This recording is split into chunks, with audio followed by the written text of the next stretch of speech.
Hey guys, I'm back. Have you ever played a game that wasn't exactly your favorite game ever but still left an impact on you? Burned a memory into your brain that you'll never forget? Well, today's subject is one of those games. You see, a long time ago in a galaxy far, far away, called Japan, home of the little boy and fat man, and also to a lot of cool video games. Also, the birthplace of a company you may or may not have heard of, Sony. Yeah, that's right. Sony was originally a Japanese company, which is something I didn't even know until researching for this video. Anyways, in 2002, deep within the land of the rising sun was a small developer group called Albion, who sought out Sony to publish a game, but only ever in Japan. I guess Sony just didn't see a Western audience caring about this game, even though the game is fully voiced and subtitled in English and presents itself as the default option. Anywho, this obscure game that was never released outside its home country is called The game begins with a really gay ad for some movie, and then we're plopped into a place called Jellytown. A place this guy describes as... This is a happening, happy, non-stop party on, dude, kind of town, dude. Yeah, okay, bro. My urge to go on spicy websites became stronger. Can you believe the same guys who published this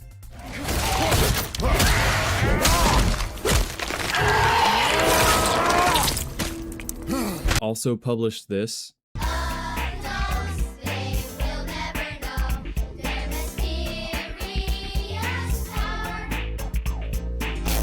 This little town acts as the hub between several areas, and after wandering around a little bit, this happens.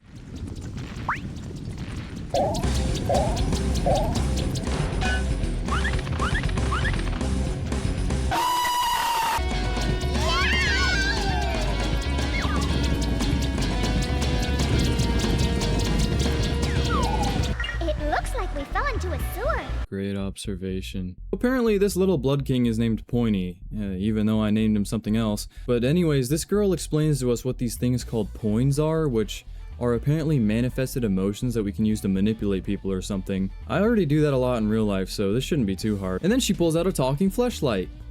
Oh, wait, it's a living Poin. Whatever that means. The things I do for you, babe. But then again, a babe in need is a babe indeed. How would you like to suck my balls? Okay, so the voice actor for this Poin guy is the same guy who voiced Eric Cartman's Japanese dub. Very interesting casting choice, and honestly, it fits so well for this little guy. Lilin then teleports us into a pocket dimension where she teaches us how to use poins. There's 3 different types of poins: sad, mad, and happy, and you're able to combine 2 into the remaining color by throwing them at each other. You can also use them to change the emotions of enemies to get them to do stuff for you. Forced manual labor. Making our way through the sewers, we eventually find our first boss fight, a little girl. So the bosses in this game work in a pretty interesting way. You have to use the poins in the arena to mess with its emotions as indicated by this, indicator. If it's blue, you throw the blue, if it's red, you throw the red, and so on. Yeah, so anyway, this kid transformed Lilin into this fucking abomination, but due to my good gaming chair, the fight doesn't last very long. Right, so this girl apparently poisoned the entire town, and now it's our job to fix it. Thanks, asshole. I mean, after all, a babe in need is a babe indeed. After walking around a little bit, we find this crevice between 2 buildings that leads us into the hideout of some stupid kids.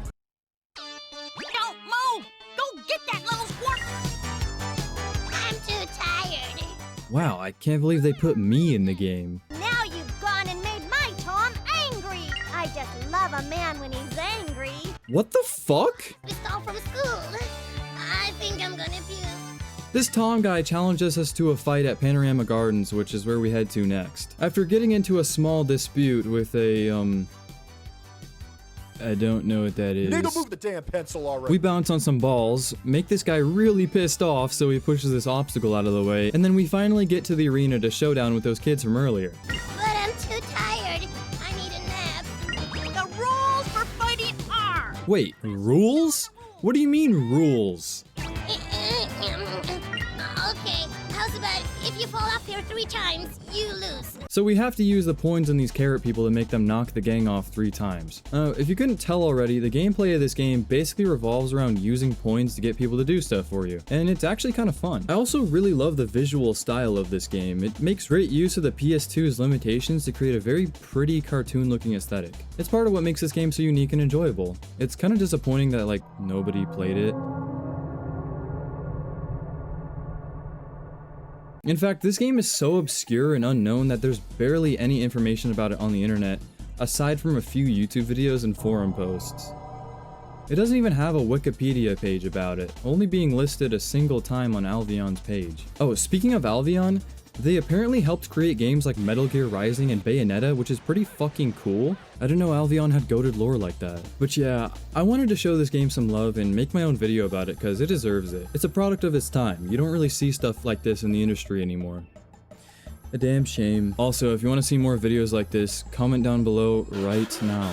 Anyways, after beating the crap out of these guys, they run away and we're given a new objective to go after. But not before meeting back up with Lilin, where this happens. I just knew it! Let's go see! Somebody turned Tom into a giant abomination and now we have to deal with it. It's essentially the same as the first boss, except he has a little ghost thing that comes out of him when he's stunned that you have to throw the correct colored point at. He goes down in no time and we're back at it. Tom tells us to meet up at someone named Strawberry Mama's house, who apparently had a son who died. The reason that lady looks after the petite gang is because she misses her son who died. Jesus, man, right to the point. The next thing we have to do is go to John's Lake, which is locked behind a floodgate that we need the key to, which is all the way back in Panorama Gardens. After retrieving it, we give it to this guy who unlocks the gates for us. There's not really much to say about this area except there's these weird pink things and I hate the way they talk. John runs this lake. Oh yes, he does. So, wanna see my tits? Boy, do I ever. We eventually meet this John guy who's this big green shark thing who complains about how he doesn't have enough water. And then the fucking dog guys from earlier show up again. I can't with this shit. The gist of this fight is that we have to make him really sad so he cries a lot and fills up the area with water. I also really like this guy's voice. It's funny. There's always room for you at my lake. Come whenever you like. But no fishing allowed. So we're done here, right?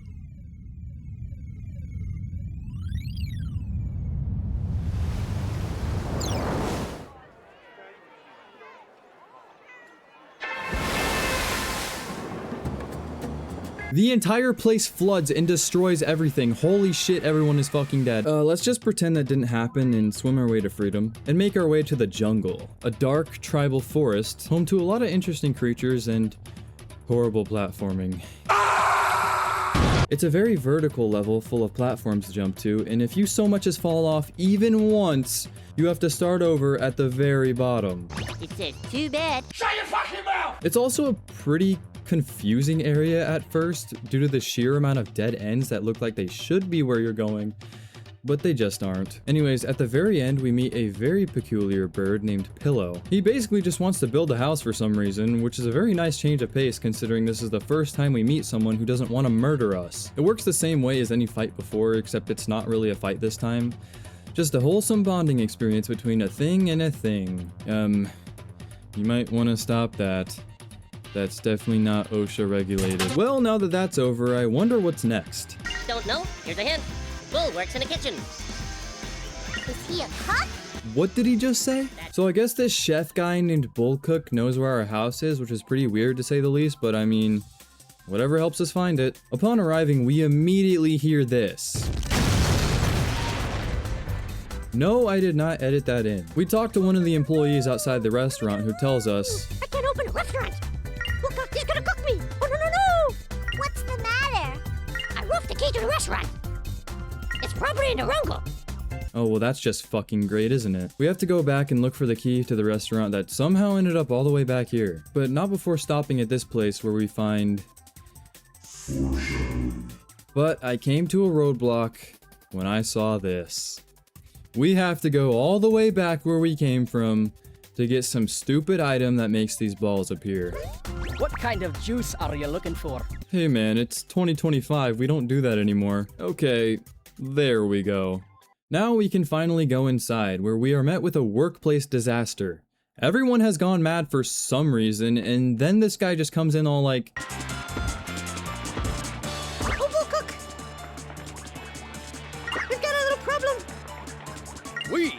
You mean you, pupil? What's your problem? All the cooks are gone. Cook. They won't work. You what? We can't open... Don't you worry, no. Maybe... Excuse me. Do you know where my house is? Poinie, Why in the world would he know that? The latter half of this game is basically just a wild goose chase where Poinie is just asking everyone where he lives, I guess. Because I guess he just has memory loss. Am I missing something? Perhaps this whole game could be an allegory for dementia and losing yourself to the decay of your own mind. Where was I again? Oh yeah, so Bullcook tells us to head into the kitchen, which... Okay, who is the health inspector in this town? Here you have to solve a series of puzzles to activate 4 burners in the main room until the entrance is opened. The rooms in which you have to do this are inside these pig snouts, which took me forever to figure out. How are you even supposed to know this?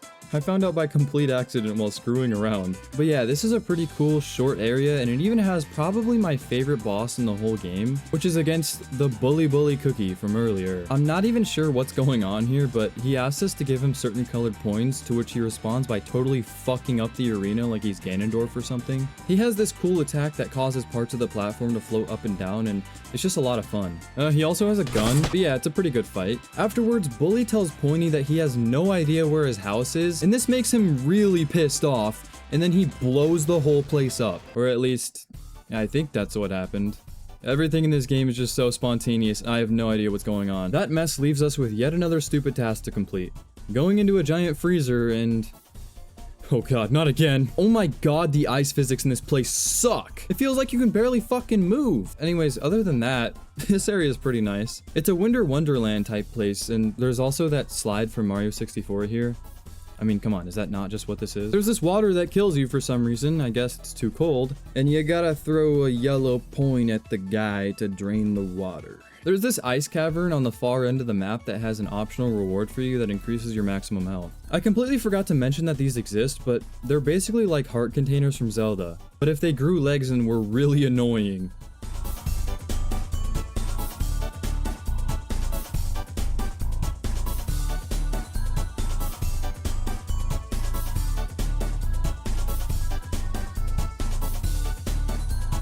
Holy shit, this took me forever.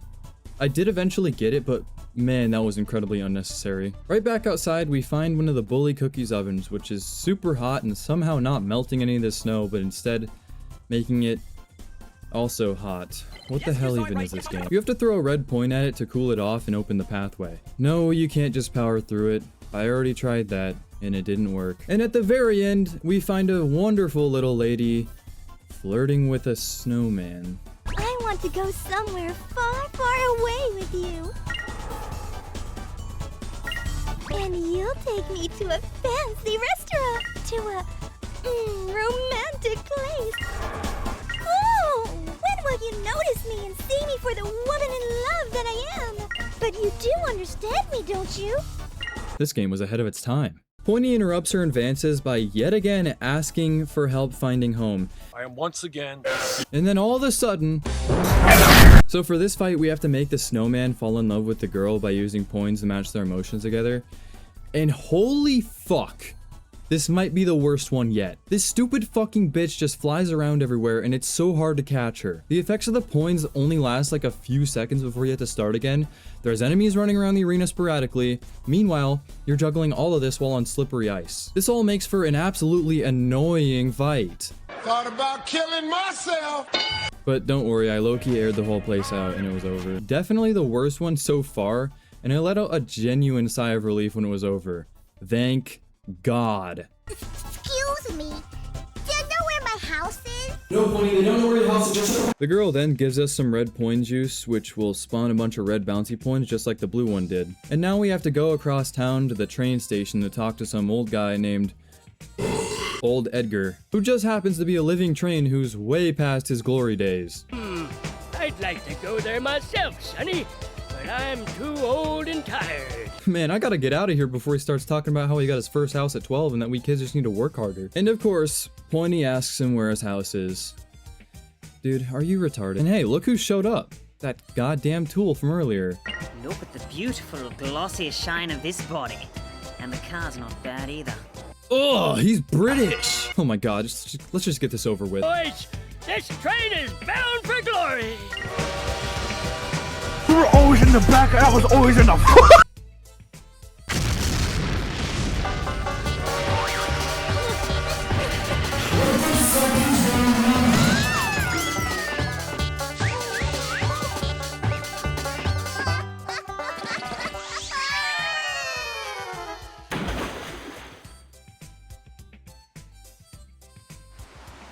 What bit that now? Who bit that now? Oh, I thought someone turned the lights off. It sounds like we're looking right at this guy. Okay, so this really fat guy vents to us about how he doesn't shower or something and he wants friends, but he smells so bad that nobody will be friends with him, and okay. So we're back in the sewers again because every game just needs a sewer level.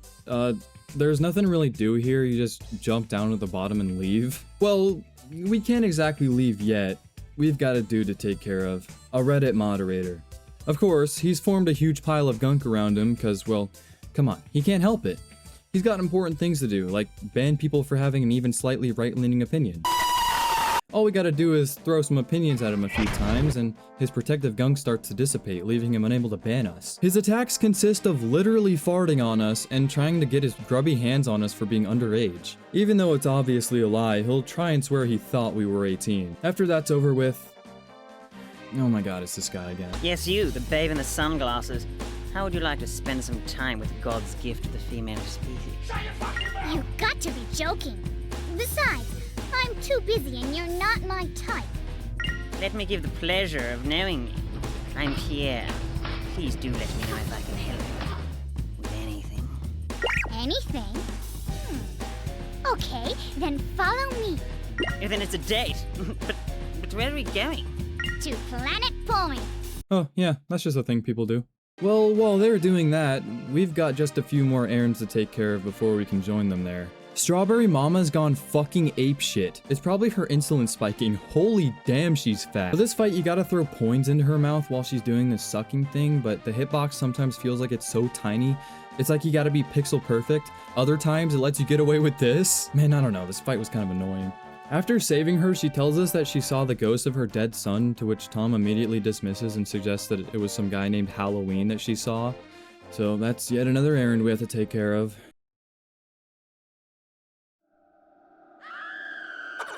Is that actually the same sound effect? I honestly can't tell. Tom peer pressures us into going inside where we are greeted by this guy, who is totally not Halloween, who teleports us into an alternate dimension called Nightmare Vision, where everything's smudgy and foggy and looks like that one mission from Devil May Cry. You know, speaking of Devil May Cry, I was gonna do a video on it, but I didn't have time.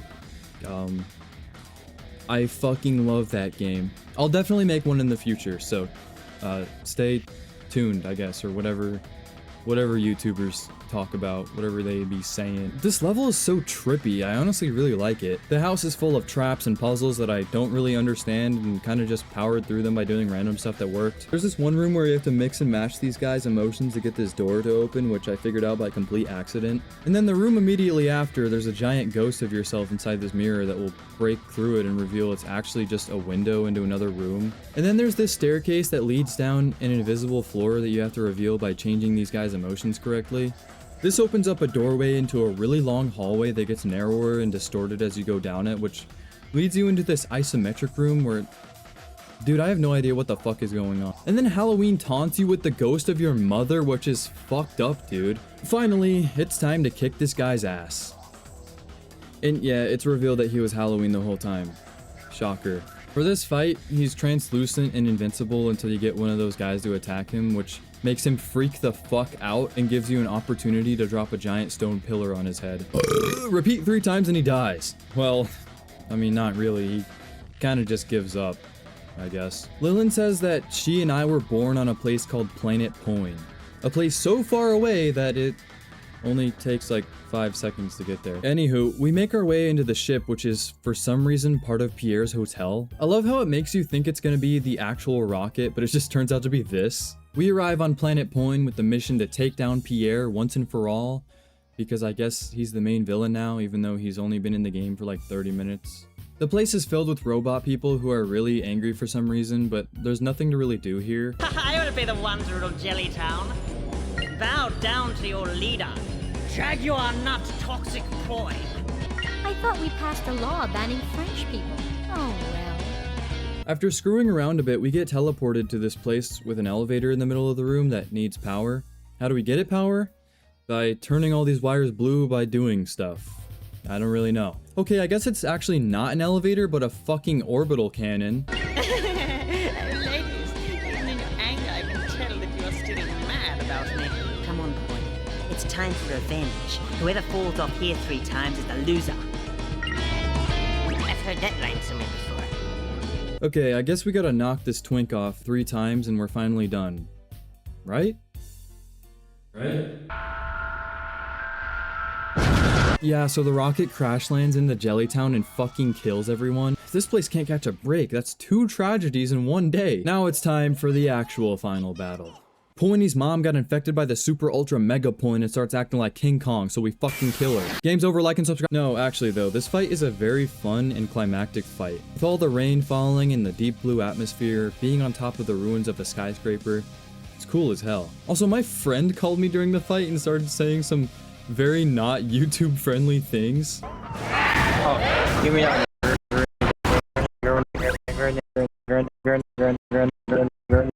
I'm fucking recording, bro. I can't with this shit, bro. And then Eric Cartman sacrifices himself to destroy the monster, and they all lived happily ever after. Well, not really. Poinie is very upset because, well, he just watched his companion die. He reunites with his mom and bids farewell to all of his friends, and they all return back to their normal lives.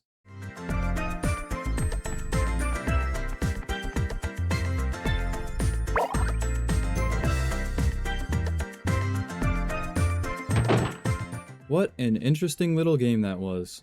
It's a short one too. It only took me about 4 hours to beat as my first playthrough. It's a shame it's just been hidden in the shadows for so long. Anyways, that's about it for this video. Thanks for watching. If you haven't already, go check out this game for yourself. I can't exactly tell you how to get it, but Google search is your friend. See you next time. Bye-bye.